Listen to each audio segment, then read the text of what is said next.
So, King Crimson is about to make his debut, and a lot of anime onlys are going to be very confused by his powers. On some level, it just works is the actual answer, but this video should at least help.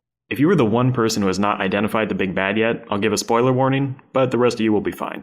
I'm just talking about the stand and how it fights. And if a one-page intro is too long for you, jump to this time code. Here we go. This is King Crimson. He is a close-range, power-type stand with physical strength rivaling Star Platinum. But, unlike Star, King Crimson has fragile defenses and low endurance, which leaves him vulnerable in prolonged fights, or those involving multiple opponents.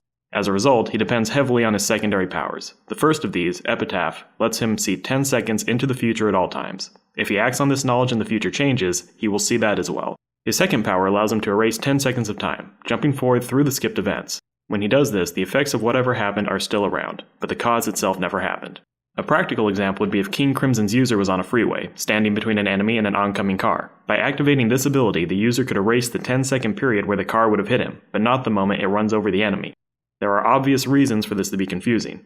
If those 10 seconds of driving never happened, then why did the car move?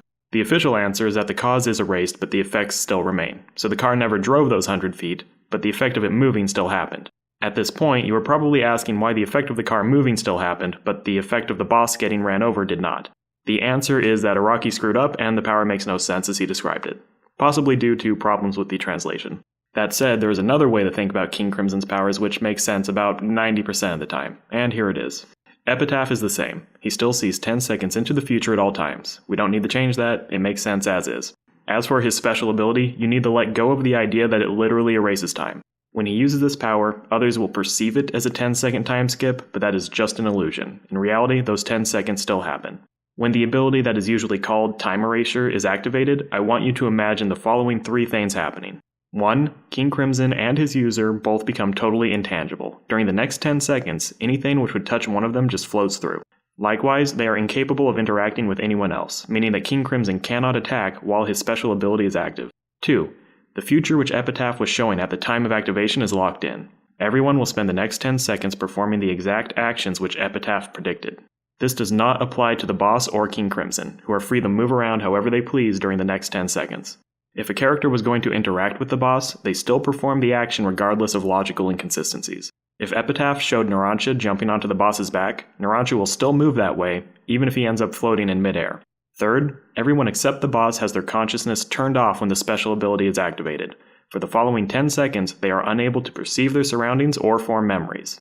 You are probably asking what good this ability is if King Crimson cannot attack while it is active. The answer is that it lets him reposition himself while everyone else is robotically acting out Epitaph's predictions. The boss knows where everyone else will be, so he uses the 10 seconds to get behind his victim and prepare King Crimson for the attack. Then, after 9.99 seconds have passed, he throws a punch, which reaches the target just as the ability ends, killing them instantly. Much like other stands with time powers, this ability has a cooldown and cannot be spammed, which reinforces the boss's tendency to avoid direct conflict or fights against more than one enemy. And there you go, a way of understanding King Crimson which makes sense. I will warn you that towards the end of the story, there will be a point where King Crimson does something which this video will not help you with. If it's any comfort, that event's canon explanation is that it happened because of fate, so do with that what you will. I hope this explanation is of some help. Thanks for watching.